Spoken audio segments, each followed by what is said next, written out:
Hello, everybody. Little hello from my little friend, Mr. LadyBug over here. Say hello, Mr. LadyBug. So, how did you end up on my hand today?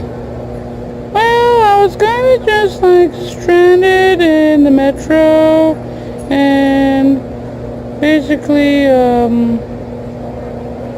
you saved me, because someone could have come along, and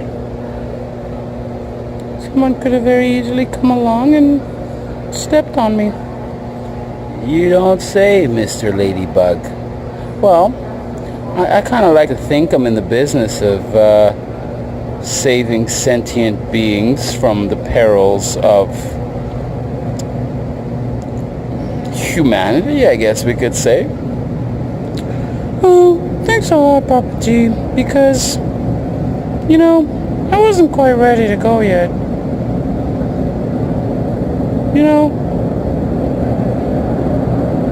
hold on.